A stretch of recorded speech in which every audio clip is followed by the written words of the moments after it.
Hello, and welcome to I Hate Talking, a podcast about talking, including etymology, frustrating topics, current events, and other random subjects. I'm Adam. And I'm Steph. We are married, and we invite you into these discussions with us as we talk about the good and the bad of talking. We hope you enjoy today's episode.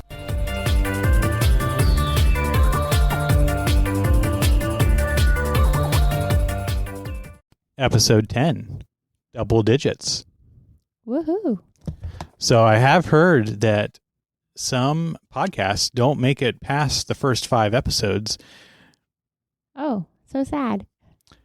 So we have officially arrived at our, 6th episode, if you consider our first 5 as sort of a bundle deal, all released on the same day. And this will now be our 10th episode. But really, when you think about it, our 6th time sitting down and focusing on what we are going to talk about. Hey, congrats to us, and congrats to y'all listening. And as part of the topic today, we are going to be talking about our origin story of our podcast. Oh, I love that. But before we do, we have our word or phrase of the episode. And today's word or phrase of the episode is Genesis.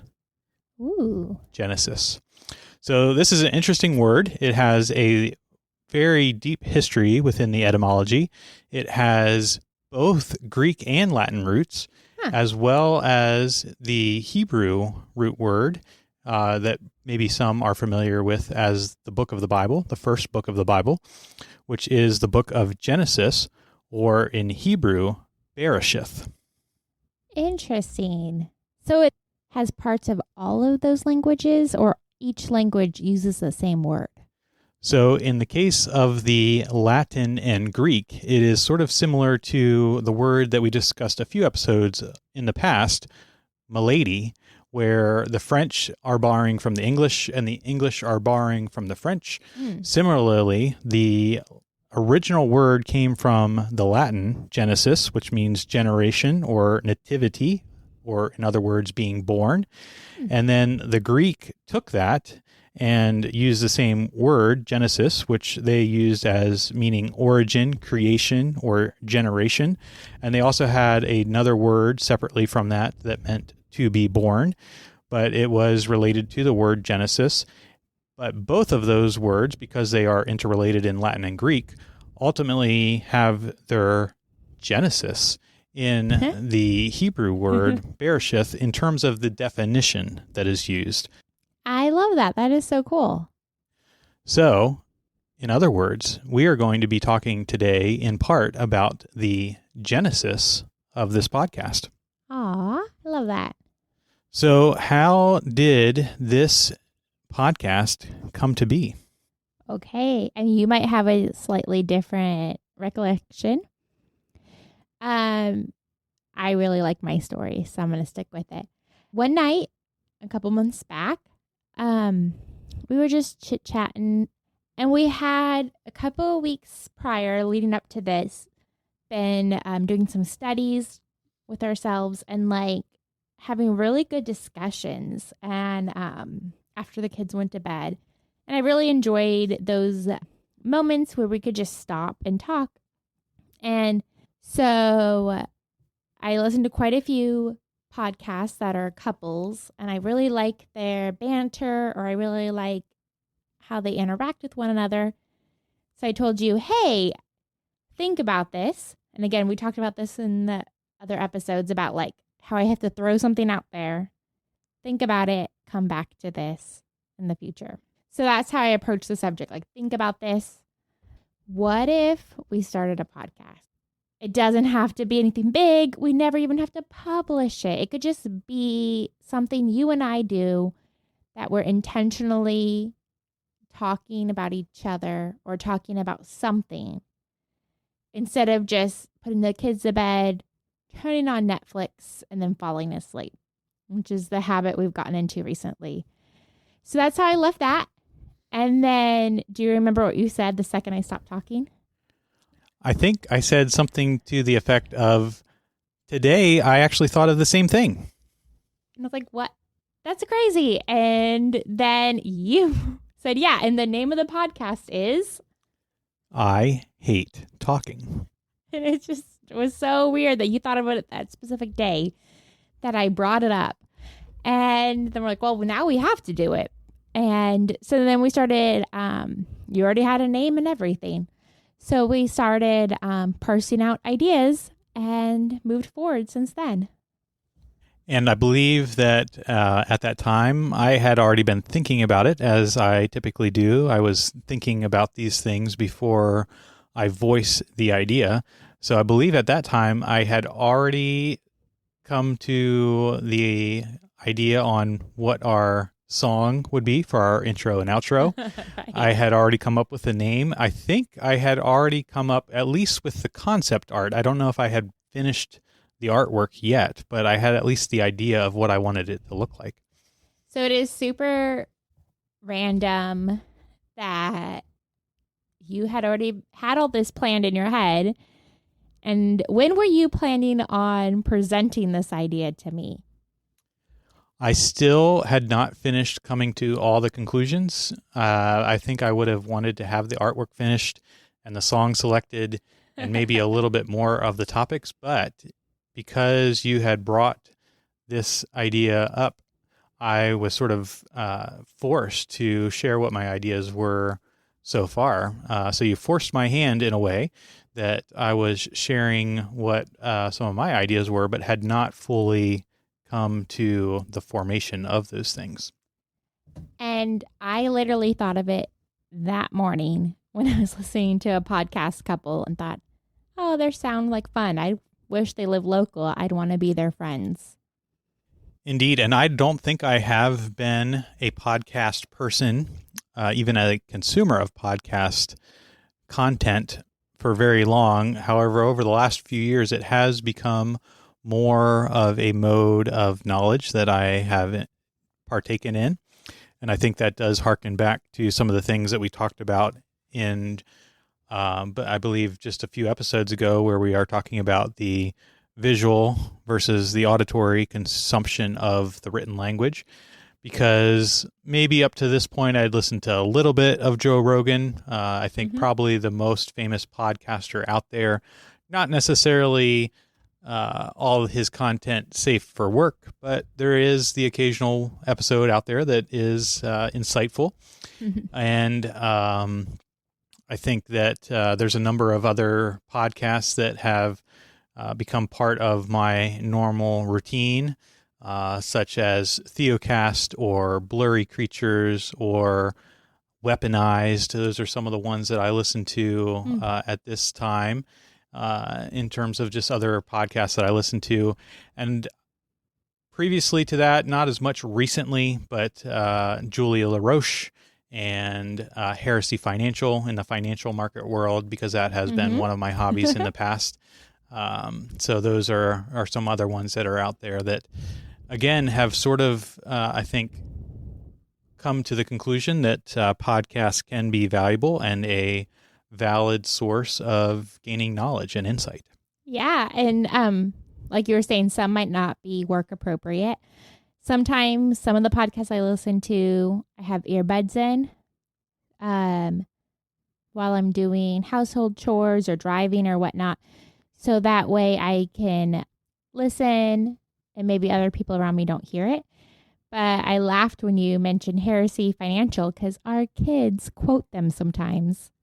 Radio is still very much a thing, I understand. But I feel like podcasts, streaming is now becoming... obviously was something that we didn't have when we were kids. And when I grew up, I listened to my father's radio. While we were driving, he had talk radio. And I listened to talk radio also up until, well, I got internet on my phone. I was pretty late to get internet on my phone, maybe 2016. And even then, with the internet on your phone, you would listen to an AM station streaming. Because I was committed to these AM talk radio people that I grew up with and continued to. So it just cracks me up when our kids quote Heresy Financial because I feel like I could quote Bill Handel or people like that my dad listened to. Indeed. So, and I think another particularly strong consideration that made me want to do this, in addition to considering that podcasts are a valid way to learn things and get more insights into what one is experiencing or knowledge in terms of what one can be successful at, in addition to the books that you may read or the books that you may listen to or the lectures that you may attend, that this is a significant way of doing that. That personally, I think for both of us, we have a desire to be producers of good content rather than strictly and explicitly consumers of content. Yeah. Whether it's on a podcast or just in life, I think that life is very short. Our days are very short. Why are we doing what we're doing? Why are we listening to what we're listening to? Whatever we're using, I feel like needs to improve. Whether it's just like, hey, that just makes me happy. And that's okay too. Everything doesn't have to be such a hierarchy of, I am now a better person. It could be that gave me a smile on my face. But our times are limited, and I want to be able to, while I'm here on this earth, provide some kind of smile or helpfulness to others. Indeed. And that is part of the reason that we have selected certain aspects of our show with etymology, as well as discussing some of these topics that are perhaps avoided or hated or just hard to talk about. Obviously, we've touched on some of those things with just the human psyche and how people interact with one another, that hopefully there are some insights that our listeners can glean from that can make their lives either a little bit better or a little bit more cheerful. Yeah, I think so, and I hope so. That's the plan going forward. So from there, we had some ideas. We developed our artwork. We developed a number of topics that we have in the queue. We developed our launch plan. And then we also did a lot of research on equipment, which there's a lot of different options out there, as well as different software, which there is even more software than there is equipment out there to be able to do these things. But I think we've arrived at a pretty good spot for what our budget allowed versus what we wanted to accomplish. Yeah, and I think it's been fun, and I think it's been a really cool thing that we can do together. In a super dark thought I've had in the future is like, well, no matter what, at least you and I are having fun, and our kids will be able to hear our voices when we die. And as long as the cloud endures, these will be out there for as long as that is. Yes. My just today, one of our episodes dropped, and our oldest son, he's super sweet about it. He's very excited. And he was telling me that he listened to it right when it dropped. And then he's like, and Papa listens too. He's like, Mom, isn't that awesome? Your dad and your kid are your biggest fans. Yeah. It's full circle. I love it. Well, there you have it. So, and I think that perhaps there are a number of things that those kids look to in their parents for, perhaps notes or stories or things that they have told them that has been passed down verbally for millennia. And this is just the latest evolution, perhaps, in how that occurs. Yeah. If this is not too far off topic, your grandfather was an amazing man. I'm very grateful to have known him before he passed. He was a war veteran, and one of our children are named after him. And we, before he passed, I told him I wanted him to tell me some of his stories. And he's very humble and didn't want to make a big deal about it. But when I asked him, please, like, if I record this, I would love for my kids to know, who you were and what you did. And that I was able to convince him by just joking and saying, or you have to live until they're old enough to remember your stories. And he quickly was like, get the camera because I don't want to live that long. And so it's really cool that we have his stories of our child who's named after him. And it is really cool technology nowadays that we do have these stories that we can share versus in the past, it was orally passed down and the hearer would listen and then they would share it orally and it would continue on that way, which has worked since the beginning of time. But it is really cool nowadays that we have this technology that pauses everything for a moment. Indeed, and I think we've come full circle maybe a few times because we've had that oral tradition in the past, and then we had the written language, and perhaps some of those oral traditions were written down, maybe even in the book of Genesis. And then now we are once again speaking these stories to one another and recording it into the cloud for others to listen to. And right now, and in the near future, there will be a artificial intelligence that can transcribe what we are saying into the written word. And therefore, we are at least a few times around the loop.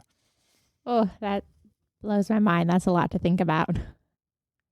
Indeed, but I think it does, again, stress the point that whether you are talking or writing, and whether you are listening or reading, it is through these conversations in whatever form that we continue the journey to understanding. So in regards to that, and to build off some of the things that we've talked about in just the last 1 or 2, maybe 3 episodes, in terms of the verbal processor versus the nonverbal processor, as well as some of the things that we've discussed just with listening versus reading, what are your thoughts about the visual learner versus the audio learner? Okay. I do think that is a whole nother facet of it. No. Or perhaps to ask it another way, do you associate more strongly with one or the other? Yes. So I don't know personally which one I am. I've read studies, heard people talk. I actually think I'm both. And the reason why is because when I am reading something or listening, I can remember it. But if I am physically hearing something and following along, it's infinitely solidified in my brain better, even if I speak it out loud, which makes me start to think, oh, I must be auditory because I'm speaking it versus just silently reading. Also, when I think back to when I used to be in lectures at a test, I'd be like, oh, the professor, I know this answer because the professor is wearing a blue tie with purple stripes. And he said, blah, blah, blah. So I go back and forth. I'm like, well, that's visual. So I do not know which one I am. I think I'm both. But which would you think you are? Or which one am I wrong on who I am? So definitely studies have shown, just like what we were talking about with the use of audiobooks versus reading a book, that the retention is extremely far and above one another if you do both. So if you are listening to a book being read and at the same time reading those exact words with your eyes, that you will retain that far and above if you just do one or the other. Okay. And I think that does go a little bit back to the distraction theory that we were talking about, that if you are reading with your eyes and listening with your ears, that you have far less distractions because you're using more of your senses to intake what is being communicated. That being said, I would think that I would personally be more associated to the visual learner, where I am going to be retaining knowledge better, or at least in some ways being able to intake information more quickly if I am visually looking at it and reading it. Yeah. Okay, that makes sense. And as you're talking about distractions, just a callback, you don't know this, that one of our kids heard us discussing a couple of weeks ago about whether you can read something and listen at the same time, read something else and listen. Now, he has taken it upon himself to believe that he has this ability that you have. And during school, if I try to get him to stop and listen to what I'm reading, he'll say, I can read this and listen to you still. But yesterday I asked him, what did I just read? He told me about 55, 60% of what I said. And there you have it. 55 to 60% is usually enough to fake it. So, yes. So he was able, if I had just hadn't pushed him further, he would have looked like he was listening enough, but I continued to push. And I know his abilities, so I knew he was half tuning me out. The other thing that I think perhaps gives me more association with the visual learner is, again, the speed at which I can intake the information. Oh, yeah. Because when someone is talking, and even when we're talking right now, in most cases, I will be able to read faster than the normal person will talk, or what is socially acceptable in terms of the speed for talking. And some may even say that our podcast is maybe a little bit too fast compared to some other podcasts that are out there in terms of the speed of our recitation of our words. But do you think that's because you, would you also then say, I know I speak fast. I intentionally have to slow down my speech when we're talking on this? Because I know from conversations with people just in general that I tend to talk quickly. But if you and I are reading the same thing, you finish so much faster than I do. And I'm like, hold on, still reading. And if you say something or anyone disrupts me, it's going to take infinitely longer for me to find my place and restart. Very true. So maybe another question that we can ask ourselves is, what speed, because again, with technology, we can modify the speed of a particular podcast or audiobook to be either faster or slower. So what speed do you listen to as a norm for a podcast or a book? My speeds vary between, sometimes I'm at 1. Sometimes I'm up to, I'd say like 1.2, 1.5 is my average. I occasionally will go to 2, but it definitely depends on, first, who's speaking and how fast they're speaking. And then second, what they're talking about. Because if it's something I really need to pause and think about, I'll slow it down to 1.2 or 1. You, on the other hand, go ahead. What do you listen to? So my default is 2. There are a few podcasters out there that I do need to slow down.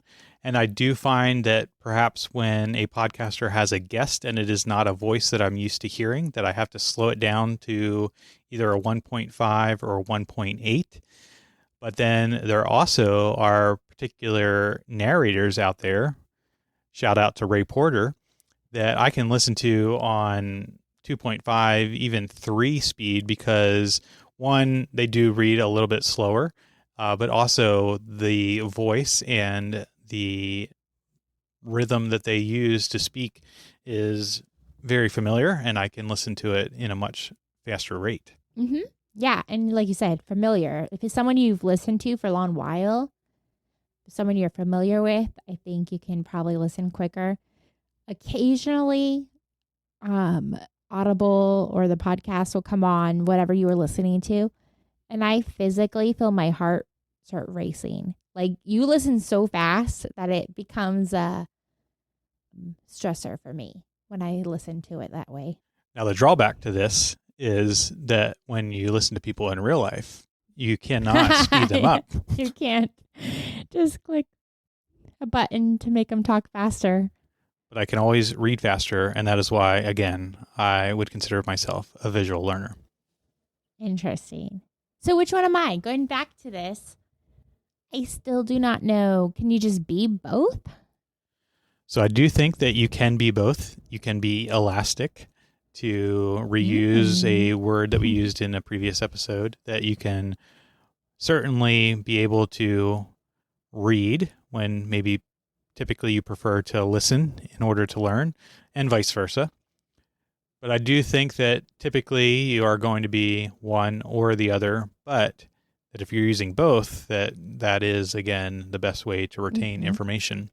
The other thing that I've had success with recently is I can listen to a book on a fast speed, like a 2 or a 2.2, do a first pass at it, and then come back to it and listen to it at a 3.5.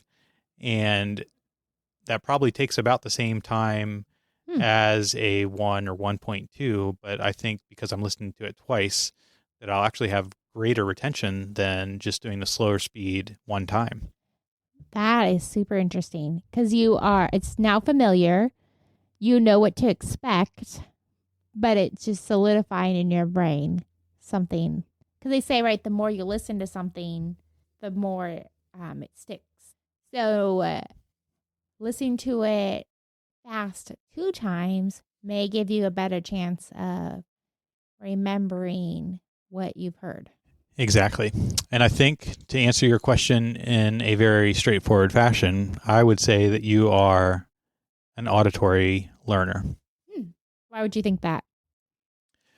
Because you like to talk, and you like to listen, and you like to hear stories, and that even in your self-described childhood of things that you love, it is things that you have listened to, not things that you have read. Okay. So would you think that's, instead of just a personality quirk, yes, I can listen to somebody else talk for endlessly, and I love that. That's not a personality quirk. You would think that would be just how I learn and process knowledge. Your preferred way to learn and process knowledge. Okay. Oh, preferred. There you go. That's good. So whatever way you learn, whether that be through the visual processes or the auditory processes, remember, from your friends at I Hate Talking, it is only through talking that we begin the journey to understanding.